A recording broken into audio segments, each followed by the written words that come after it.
Yeah. You have to be like open. Open.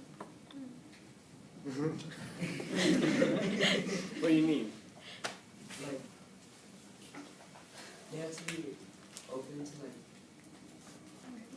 criticism and other interpretations other than their own. Okay.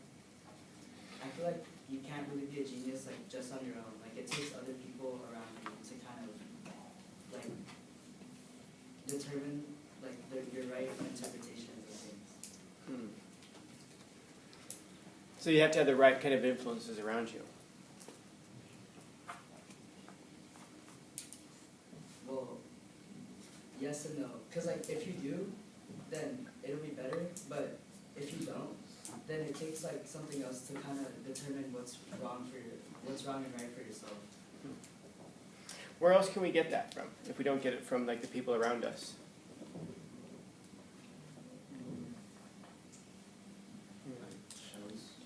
TV shows? Yeah, books. God damn it, thank you. Okay, good. So maybe from books. Maybe from books also, it's a possibility. So genius has to know how to read. Okay, good. All right. Others? Because you have to put in the work, but people don't want to. And it also takes time. You can't become a genius overnight. Man. So it's a lot of time, it's a lot of work, it's a lot of discipline. Sounds like a lot too much. Okay, yeah. Not every like normal idea is gonna be right.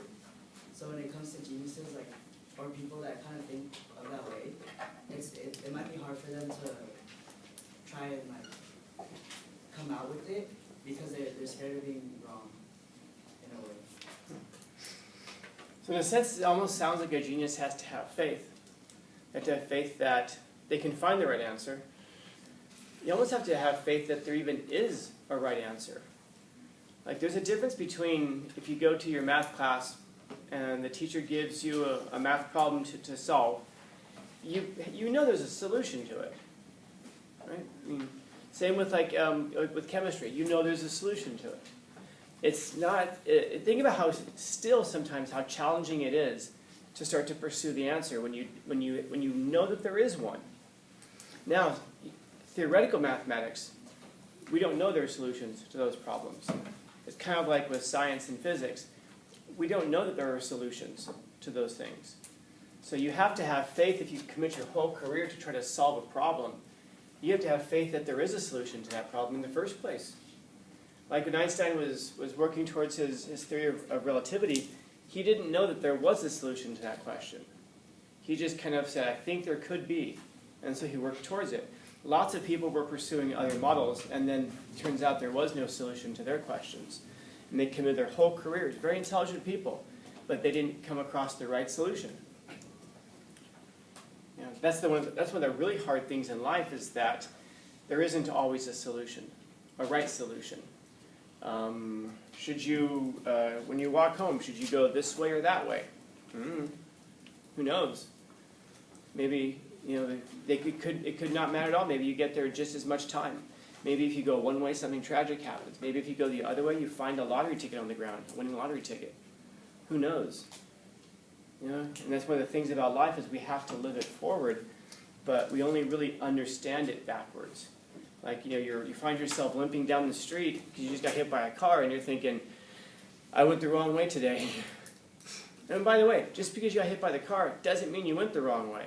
Imagine if you'd gone the other way, and rather than just getting your leg broken, instead you got hit by a big truck and you were killed. Maybe the way that you went in life was the least hard way, or was the least damaging way. But you can go crazy if you start thinking about these things. You know, you really could go crazy thinking about these things because there are trillions and trillions of possible ways that your life can go, a seemingly infinite number of ways that your life can go. And we can go crazy if afterwards we're trying to second guess it and say, oh, I should have done this, I should have done that. Who knows? Who knows? Maybe even the decision that you made, which you think is the worst possible decision, puts you on a path in your life that is going to lead you to the best possible outcome. And we don't know. We don't know.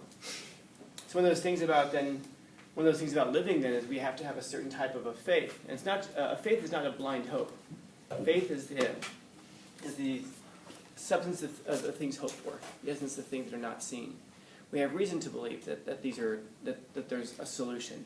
We have a reason to believe that there's a better outcome for our lives, even if we just don't know what it is just yet. You know? You ever try watching a movie in reverse? You know, go all the way to the end and then press rewind, and then just watch it in complete reverse. If you watch the movie in reverse, nothing in the movie is going to surprise you. You know? It's going to be kind of boring. But if you watch it in the other direction, then you can get surprised. There's suspense, there's mystery, there's plot twists. You know? So a lot of times in life, you don't really understand it until towards the end. Sometimes the situations in which we find ourselves, we don't understand how they can make us better until after we've gone through them. And afterwards, we can look in retrospect and go, oh, I got it. All right, it makes sense. That doesn't mean that that's necessarily... that doesn't mean that it should necessarily comfort us, because it still sucks when you're waiting to find the answer. But at least it tells you that there's going to be one. You know, in life there usually is going to be one. There's just not going to be a direct answer to these questions of what should I do? Don't know. Depends on what you want your outcomes to be. And even if you know what your outcomes are, even if you know what you want your outcomes to be, you still don't know if a certain path is going to take you that way, because there's so many variables in life. You know, it isn't just about what you do, it's also about the people that you encounter. It's about the opportunities that present themselves. Shoot, sometimes it's about what the temperature is that day. You know, things that you have no control over. So almost all we can do is really take control of the things that we can take control over. And so maybe that's an aspect of being a genius, is knowing what you can take control over and what you can't control. Because the stuff that you can't control, it can drive you crazy. I mean, hell, the stuff that you can control can drive you crazy enough. You know, you think about your parents, man. One day they would just kind of like tell you go walk that way, and you'd walk that way without questioning. And then today, some of them could tell you breathe, and you'll be like, why? They have no idea. You know, how did that happen all of a sudden? How did those things change? Because you have a will. And it's not just you. There are 8 billion other people on the planet. And not just that, there's a planet which has lots of little creatures with wills, and we're on this rock that's rocketing through space at incredible speed, somehow dodging objects all along the way. So maybe part of being a genius is being able to figure out what you can control, what you can't, and the things that you can control, figuring out the best ways to control them, even if you don't know what the outcome is going to be. Being able to somehow conceptualize it. So at least you're pursuing a best end, rather than just kind of going, well, let's see what happens. Because you're going to find that a lot of the problems that we solve in life, they're going to create other problems. I was thinking specifically, since we're on the topic of geniuses, the people who developed the nuclear bomb. They solved a problem, didn't they? Imperialist Japan. They created other problems, though, didn't they? The constant threat of nuclear war. I was listening to a podcast recently, and they're talking about this. It would shock you if you knew how many times we came really, really close to nuclear war. There are 2 occasions I was looking at one time that were, I mean, you just sit there and you just go, my God, how's that possible that we did not just nuke each other?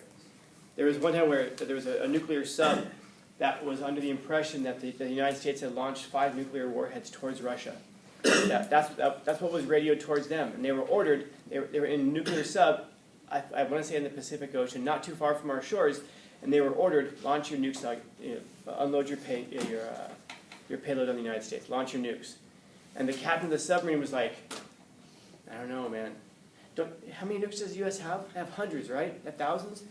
Wouldn't they launch more than 5? If they were really going to launch a first strike, wouldn't they launch more than 5? And the captain was ordered, you don't need to think about it, just follow your orders. He refused to do it. He got in a lot of trouble, but he also averted nuclear war because, in fact, as you might know, we did not launch 5 nuclear warheads at the Soviet Union. There's just one guy. If he'd done his job, if he'd done what he was supposed to do, none of us would be here right now. It's incredible. By that same token, by the way, if we don't nuke each other, nuclear energy is the cleanest form of energy that we have. We always hear about that, like Chernobyl and these places that melt down. Those are incredibly rare, and those are usually because of hardware problems, because people didn't take care of the things they were supposed to take care of. And so, other than that, nuclear energy is we get incredible amounts of energy from it. It's clean compared to any other form that we have. So we solve problems, we create problems, we solve problems, and then other problems get created. And that's this process of us as humans. As a species, and as individuals in our own lives. We solve problems, we create other problems. And that's kind of the thing that keeps us going a lot of times. So maybe that's what it is also. But now we have this last part here about adjusting your treatment of a theme to a tyrant's taste.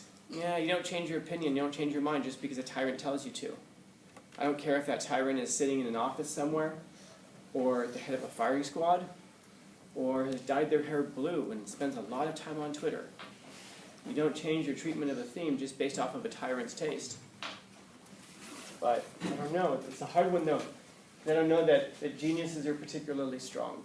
He seems to suggest that geniuses are strong, they stand up against regimes. But that's not entirely true, man. There are geniuses on both sides of World War II. There are geniuses on both sides of nearly any political issue that you can imagine. So, questions, comments, concerns, complaints, criticisms, critiques?